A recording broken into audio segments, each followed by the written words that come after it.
RH Code Camp is a weekend camp that we run in late February.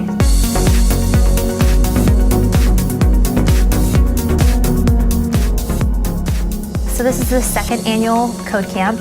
This year's camp had a lot more variation in the types of classes that were offered. Everything from beginner to intermediates and advanced courses. For the advanced courses, kids were being introduced to Java and Python.